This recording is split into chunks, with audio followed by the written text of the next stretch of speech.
आज हम बात कर रहे हैं यस बैंक की। पिछले कई दिनों से जिस दिन का इंतजार था, आज वो आखिरकार दिन आ गया जब यस बैंक फिर से अपने फुल फॉर्म में लौट आया।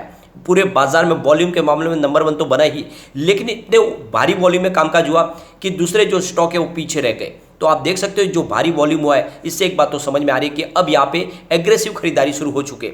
हमारे पास जो लेटेस्ट शेयर होल्डिंग पैटर्न है वो भी इशारा कर रहा है कि यहाँ पे बड़े फंड हाउस की बहुत ही अच्छी खरीदारी हो रही है और यहाँ पे काफ़ी लोगों के मन में जो डाउट्स थे वो भी क्लियर हो जाएंगे। यहाँ पे कुछ लोग हैं जो वो शेयर होल्डिंग पैटर्न को मानने को भी तैयार नहीं था। तो आज हम यस बैंक के खुद की पीडीएफ डिस्कस करेंगे, जिससे आपको पता चलेगा कि वाकई में इस शेयर होल्डिंग पे बहुत सारी बातें जो एक पॉजिटिव ट्रिगर की तरफ इशारा करेंगे। दूसरी तरफ आरबीआई की तरफ से एक बहुत ही बड़ा डिसीजन लिया गया है। क्या है वो डिसीजन और उसका क्या बेनिफिट मिलने वाला है यस बैंक को? ये अचानक आरबीआई ने ऐसा फैसला क्यों किया? दूसरी तरफ अगर आप देखोगे तो आज बहुत ही जमकर खरीदारी हुई है। वो जो आंकड़े हैं वो आपको बहुत ज़्यादा जोश में भर सकते हैं। तो जिसने भी यस बैंक में इन्वेस्टमेंट किया उसके लिए तो आज का दिन बहुत ही अच्छा रहेगा, क्योंकि इतनी बड़ी तेजी बैंकिंग शेयर में नहीं थी जितनी शानदार तेजी हमने यस बैंक के स्टॉक में देखी है। तो क्या यहाँ से अभी स्टॉक दौड़ने को तैयार हो चुका है? क्या इस बार ये 17 को क्रॉस करके ऊपर जाने की तैयारी कर चुका है, या फिर वापस स्टॉक उसी रेंज में ऊपर जाके फिर नीचे आएगा? लेकिन पिछले एक महीने में इसने बहुत ही जबरदस्त रिटर्न दिया है लोगों को। तो इन सारी बातों को जानने वाले इस वीडियो के माध्यम से। लेकिन फ्रेंड, उससे पहले अगर आप पहली बार हमारे चैनल पे आए तो चैनल को सब्सक्राइब कर दीजिए, एक बेल आइकॉन दबा दीजिए ताकि जब भी नया वीडियो बने पहला नोटिफिकेशन आपको मिले। वीडियो पसंद आए तो लाइक शेयर जरूर कीजिए। चलो फ्रेंड्स, वीडियो स्टार्ट करते हैं। मैं हूं आपका दोस्त एसबी दवे और हमारे अपने चैनल ऑनलाइन कमाई में आपका बहुत बहुत स्वागत है। सबसे पहले आज के ट्रेडिंग को डिस्कस कर लेते हैं। स्टॉक को बंद हुआ 13.65 पर, यानी कल की क्लोजिंग के आसपास से शुरुआत की इसने, लेकिन जो इसका लो है वो है 13.55 का, यानी कल से भी नीचे स्टॉक गया।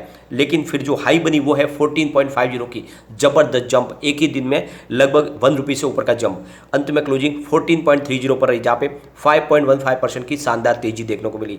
पिछले कई दिनों के बाद 5% की तेजी हमने देखी है। यहाँ पे अगर इसकी परफॉर्मेंस देखें पिछले एक महीने की, तो 22 जून को ये 12.45 का पास स्टॉक था। तो आप देख सकते हो कि एक महीने में ही लगभग 2 रुपये का शानदार रिटर्न देखने को मिला है और काफ़ी अच्छा रिटर्न दिया है। अब अगर इसके वॉल्यूम को एनालिस करें, पिछले एक महीने पहले इसका 6 करोड़ का वॉल्यूम था। 1 वीक पहले भी 6 करोड़ का ही वॉल्यूम हुआ था। कल 10 करोड़ का वॉल्यूम होता, लेकिन आज 19 करोड़ का वॉल्यूम हुआ। बहुत ही ज़बरदस्त जंप लगा है वॉल्यूम के अंदर, और ये इशारा है कि स्टॉक में अब तेज़ी की संभावना बननी शुरू हो चुकी है। क्योंकि यहाँ पे जिस तरह से एफआई की खरीदारी शुरू हुई है बाजार में, सीधा ही इसका इशारा है कि यहाँ पे फिर से एफआई की तरफ से निवेश शुरू हो चुका है यस बैंक के अंदर। क्योंकि आप देख रहे होंगे पिछले 2-3 दिन से एफआई ने बाजार में खरीदारी शुरू की है, और जिस तरह से यस बैंक का वॉल्यूम बढ़ा है वो इशारा है कि एफआई इस बार फिर से नई खरीदारी शुरू कर चुके हैं। क्योंकि लगातार पिछले 2 क्वार्टर से आप देखेंगे तो एफआई की तरफ से होल्डिंग यस बैंक के अंदर बढ़ी रही है। आज पूरे बाजार में वॉल्यूम के मामले में नंबर 1 है यस बैंक। अगर पूरे बाजार की बात करें तो निफ्टी 50 16,605 के स्तर पर क्लोजिंग दिया, जहाँ पे 0.51% की तेजी देखने को मिली, नहीं लगभग आधा प्रतिशत की तेजी थी। निफ्टी बैंक की बात करें तो 36,201 के स्तर पर क्लोजिंग दी, जहाँ पे 0.64% की तेजी थी। निफ्टी पीएसयू बैंक 2,771 के स्तर पर क्लोजिंग दी, जहाँ पे 1.63% की अच्छी खासी तेजी देखने को मिली। निफ्टी प्राइवेट बैंक की बात करें तो 18,354 के स्तर पर करीब 1.17% की तेजी थी। तो आप देख सकते हो कि लगभग 1.5% से ऊपर तेजी तो सरकारी बैंकों में थी, लेकिन 1% के आसपास तेजी थी प्राइवेट बैंकों में। लेकिन आप देख सकते हो कि यस बैंक ने ज़बरदस्त 5% से ऊपर की तेजी दिखाई है, जो इशारा है कि यहाँ पे अब लोगों की खरीदारी शुरू हो चुकी है। अब यहाँ जो लेटेस्ट अपडेट निकल के आ रहे हैं उसके हिसाब से आरबीआई ने एक बहुत बड़ा फैसला किया। यस बैंक की तरफ से 20 जुलाई को कहा गया है कि आरबीआई की तरफ से हमें सूचना मिली है कि उन्होंने आर गांधी और अनंत नारायण गोपाल कृष्णन को, जो यस बैंक के बोर्ड मेंबर में अतिरिक्त निदेशक यानी एडिशनल डायरेक्टर के पद पर थे, अब वो नहीं रहेंगे। यानी आरबीआई ने एक बड़ा फैसला किया है कि इन दोनों को उस बोर्ड में से बाहर निकाला जा रहा है। यस बैंक ने एक्सचेंज में जो फाइलिंग करके कहा है उसमें कहा कि बैंक द्वारा गठित वैकल्पिक बोर्ड के मद्देनजर ये सूचना दी जाती है कि आर गांधी और अनंत नारायण गोपाल कृष्णन यस बैंक के नए लिमिटेड बोर्ड के तत्काल प्रभाव से अब निदेशक नहीं रहेंगे, यानी उनको उनके पद से हटा दिया गया फिलहाल। यह कदम आरबीआई द्वारा 8 जून को यस बैंक द्वारा सूचित किए जाने के बाद उठाया गया है कि मार्च 2020 के बाद यस बैंक रिकंस्ट्रक्शन स्कीम जो लगाई गई थी उसके तहत जो अब नया बोर्ड बनाना चाहता है यस बैंक, यानी जो आरबीआई के द्वारा जो बोर्ड का गठन किया गया था अब उसको पूरा खत्म करके एक नया बोर्ड बनाना चाहता है यस बैंक। और जब आरबीआई को इसके बारे में पता चला तो उन्होंने जो 2 अपने एडिशनल डायरेक्टर भेजे थे उनको उनके पद से फिर से मुक्त करके अपने यहाँ पे बुला लिया है। बोर्ड ने साथ में ये भी सिफारिश की थी कि जो प्रशांत कुमार एमडी सीईओ है उनको आने वाले 3 साल तक बना रखे, यानी उनकी जो भी पोस्ट है उनको फिलहाल उन पोस्ट पे मेंटेन रखना है 3 साल के लिए। क्योंकि जिस तरह से आप देखेंगे तो प्रशांत कुमार ने ही बैंक को खड़ा करने में बहुत सारी मेहनत की है और उनके दम पे ही यहाँ तक यस बैंक पहुंची है। तो जो नया बोर्ड है वो भी चाहता है कि प्रशांत कुमार ही लीड करे 3 साल के लिए इस बोर्ड को। तो अब यहाँ पे वैसे तो आरबीआई ने जब एक नए बोर्ड का गठन किया था, जब एक स्पेशल रिजोल्यूशन प्लान के तहत, तब इनको 2 साल के ही अपॉइंटमेंट किया था, जिसमें आप देख सकते हो कि आर गांधी और गोपाल कृष्णन की नियुक्ति 2 साल के लिए थी, जो मार्च 2022 को पूरा होने वाली थी। फिर उनको थोड़े समय के लिए उनका समय को बढ़ाया गया था। अब यहाँ पे उनका कार्यकाल पूरा हो चुका है और नए बोर्ड का गठन भी हो रहा है, तो ऐसे में अब उनकी वहाँ पे आवश्यकता नहीं है, इसीलिए आरबीआई ने उनको फिर से बुला लिया।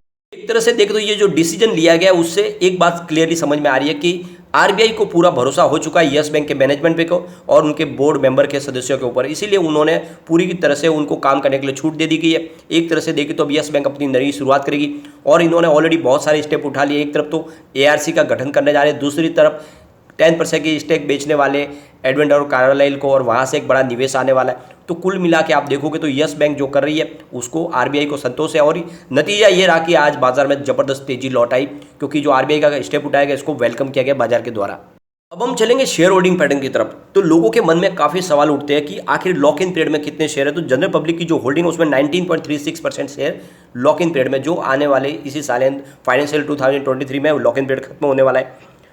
अब यहाँ पे म्यूचुअल फंड की बात करें, टोटल जो है वो 24 है, उनकी होल्डिंग 0.34% की है।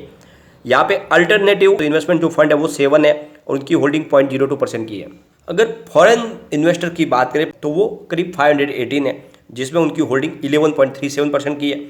और फाइनेंशियल इंस्टीट्यूशन जिसमें बैंक है उनकी होल्डिंग 10 उनकी संख्या है और उनकी होल्डिंग 38.27% की है। ऐसे इन्वेस्टर जिनकी होल्डिंग 2 लाख से कम है वो 26.14% है और जिनकी होल्डिंग 2 लाख से ऊपर है वो 7.96% की होल्डिंग लेके बैठे हुए। और यहाँ पे आप देख सकते हो कि एनबीएफसी रजिस्टर्ड आरबीआई है, उनकी 0.25% की होल्डिंग है। एनी स्पेसिफाई में यहाँ पे एलआईसी ने होल्डिंग लेके रखी हुई है, जिनकी होल्डिंग 4.98% की है। और दूसरी तरफ अगर आप देखोगे तो क्वालिफाइड इंस्टीट्यूशनल बायर है, जिनकी होल्डिंग 5.29% की होल्डिंग है। उसके बाद में उन बैंकों की तरफ चलते हैं जिसमें आप देखोगे तो आईसीआईसी बैंक की होल्डिंग 2.99% की है, स्टेट बैंक ऑफ इंडिया की होल्डिंग 30% है, एक्सिस बैंक की होल्डिंग 1.96% है और आईडीएफसी फर्स्ट बैंक की होल्डिंग 1.15% है, बंधन बैंक की होल्डिंग 1.2% है। और यहाँ पे अगर देखें हम तो अमानसा होल्डिंग प्राइवेट लिमिटेड की होल्डिंग 1.2% की निकल के आ रही है, जो एक फॉरेन पोर्टफोलियो इन्वेस्टर है। इसके अलावा कोटक महिंद्रा बैंक ने अलग से अपनी होल्डिंग लेकर के हुई है, ये अदर एनी स्पेसिफाई में आ रही है, जो अदर बैंकों के साथ में होल्डिंग नहीं है, ये अलग से इनका इन्वेस्टमेंट है, जिनमें आप देख सकते हो कि कोटक महिंद्रा बैंक ने 1.52% की होल्डिंग लेकर रखी हुई है। अब हम चलेंगे उन बड़ी डील की तरफ जो आज हुई है आखिर पूरे दिन में और जिसने ही पूरा माहौल को चेंज किया। तो सुबह 9:19 पर 13.65 की प्राइस से करीब 10,59,000 शेयरों की डील हुई। फिर 9:26 पर 13.70 की प्राइस से 26,14,000 शेयरों की एक और डील हुई। उसके बाद 9:28 पर 13.75 की प्राइस से करीब आप देख सकते हो कि 12,47,000 शेयरों की डील हुई। फिर 9:28 पर 13.75 की प्राइस से 11,66,000 शेयरों की एक और डील हुई। उसके बाद में 9:29 पर 13.80 की प्राइस से 11,96,000 शेयरों की डील हुई। फिर 9:29 पर उसी समय 13.75 की प्राइस से 14 लाख शेयरों की डील हुई। फिर उसी समय 9:29 पर 13.75 की प्राइस से करीब 20 लाख शेयरों की डील हुई। तो 10:45 पर 13.95 की प्राइस से 26 लाख शेयरों की डील हुई। फिर 10:45 उसी समय 14 की प्राइस से 13 लाख शेयरों की एक और डील हुई। फिर 10:47 पर 13.95 की प्राइस से 12,82,000 शेयरों की एक और डील हुई। फिर 11:23 पर 12,66,000 शेयरों की डील हुई। उसके बाद में फिर 11:26 पर 14.20 की प्राइस से 50 लाख शेयरों की बड़ी डील हुई। उसके बाद 11:30 पर 14.25 की प्राइस से 14 लाख शेयरों की एक और डील हुई। उसके बाद 11:40 पर 14.30 की प्राइस से 12,91,000 शेयरों की डील हुई। फिर 11:56 पर 14.20 की प्राइस से 10,74,000 शेयरों की डील हुई। फिर 12:39 पर 14.25 की प्राइस से 20 लाख शेयरों की डील हुई। उसके बाद 3:07 पर 14.25 की प्राइस से करीब 17,31,000 शेयरों की डील हुई। तो आप देख सकते हो कि बहुत ही बड़ी डील हुई है और ये सारे के सारे बड़े फंड हाउस के द्वारा जबरदस्त खरीदारी की गई है और मुझे लगता है कि ये एफआई की तरफ से खरीदारी हुई है, क्योंकि पिछले 2 दिन में उन्होंने बाजार में फिर से खरीदारी शुरू कर दी है। तो बिल्कुल यहाँ पे आप ये मौका है इन्वेस्टमेंट करने का, क्योंकि अब यहाँ से बिल्कुल तेजी से स्टॉक भाग सकता है और जिस तरह से आज इसने पॉजिटिव माहौल बनाया है, स्टॉक में अब एक्टिविटी शुरू हो चुकी है, भारी वॉल्यूम में काम का जो पिछले दिनों जिस तरह से वॉल्यूम में नंबर 1 बन रहा, फिर से वही शुरुआत होने वाली है। तो अब यस बैंक में खरीदारी का मौका आ चुका है, जल्दी यहाँ पे तेजी बन सकती है और नजरिया लॉन्ग टर्म का रखें। शॉर्ट टर्म इन्वेस्टर फिलहाल अभी भी दूर रहे। एक नई शुरुआत करी है कम बैंक, जैसे ही एआरसी का गठन हो जाएगा, नया फंड आ जाएगा, उसके बाद तो यहाँ पे इसको कोई रोकना चाहेगा तो भी ये स्टॉक रोक नहीं पाएगा, लेकिन अभी थोड़ा सा वेट करना है अगर आपका नजरिया शॉर्ट टर्म का है। लॉन्ग टर्म वाले के लिए अच्छी बात है, निवेश इस समय कर लेना चाहिए। आने वाले समय डेफिनेटली आपका जो निवेश है वो कई गुना बढ़ सकता है, यानी कम समय में माहौल जैसे ही पॉजिटिव बनेगा ये 3 डिजिट में जा सकता है। तो बिल्कुल मौका खरीदारी का। यहाँ पे देखें तो कम्युनिटी सेंटिमेंट स्टॉक के साथ बना हुआ है। 88% बाई की कॉल है, 7% सेल की कॉल है, 5% होल्ड की कॉल है। तो आप देख सकते हो लोगों का अच्छा खासा रुझान स्टॉक की तरफ बना हुआ है। एक बार इसके पिवट लेवल को चेक कर लेते हैं तो यहाँ से गिरावट होती है तो 13.53 का फर्स्ट सपोर्ट है, ये सपोर्ट टूटा तो 13.47 तक स्टॉक जा सकता है और नीचे गया तो 13.38 तक जा सकता है। लेकिन अगर पॉजिटिव माहौल बना तो 13.68 का फर्स्ट रेजिस्टेंस है, इसको पार करते ही 13.77 तक स्टॉक जाएगा और वहाँ तक पहुँच फिर 13.83 तक जा सकता है। आपको पता होगा आज तीनों के तीनों रेजिस्टेंस ब्रेक हो गए, इसका मतलब बुलिश जोन में स्टॉक आ चुका है। तो यही मौका खरीदारी करें। लेकिन फ्रेंड, कोई भी इन्वेस्टमेंट करने से पहले अपने फाइनेंशियल एडवाइजर से बारे में ले ले या अपना खुद का रिसर्च करें, क्योंकि मैंने वीडियो आपके एजुकेशनल पर्पज के लिए ही बनाया। वीडियो पसंद आए तो लाइक शेयर जरूर कीजिए और चैनल को सब्सक्राइब कर दीजिए। Thank you friend.